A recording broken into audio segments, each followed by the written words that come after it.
এবারে মেনু কি? শুধু শাক ভাজা দেখতে পাচ্ছি তো, তাড়াতাড়ি হয়ে গেছে। কি রান্না করেছো বলতো? শাক ভাজার সঙ্গে শসা পেঁয়াজ তো থাকবেই, আর তার সঙ্গে এই যে আদা কাঁচা লঙ্কা পাকা, বুঝছিস, হাফ পাকা হাফ কাঁচা, এটা দিয়ে খেতে হেভি লাগবে।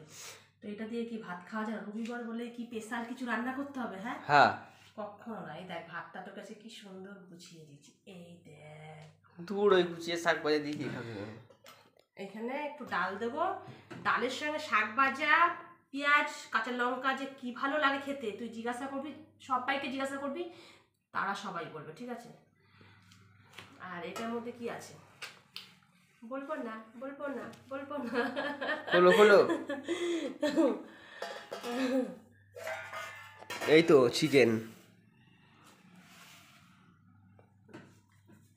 আজকে চিকেনটা দেখ, তোর জন্য জানিস তো কি চেয়ে নিয়ে এসেছি? দেখ তোর জন্য আমাকে কি কি চাইতে হচ্ছে সবার কাছে। দেখ তুই খেতে ভালোবাসিস বলে তোর জন্য পা চেয়ে নিয়ে আসতে হলো আমাকে, যে দুটো পা দেওয়া। তো আমার ছেলেটা খেতে খুব ভালোবাসে, আমার সোনাটা খেতে খুব ভালোবাসে। তো অনেক সময় দিই জানিস, ওই কাকুটা, ওই আরেকটা কাকুটা বলছিল যে আমি বললাম স্টমাক দাও, তো দিয়ে দিয়েছে 3খানা।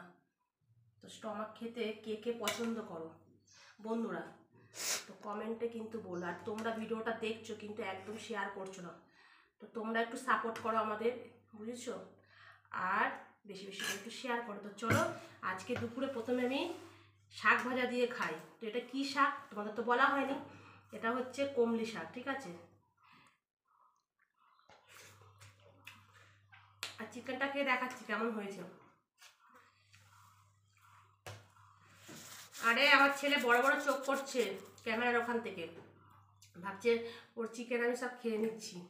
না রে, আমি খাবো না, জাস্ট খেয়ে তোকে দেখাচ্ছি কীভাবে খেতে হয়। চিকেন খাওয়া শেখাচ্ছি তোকে।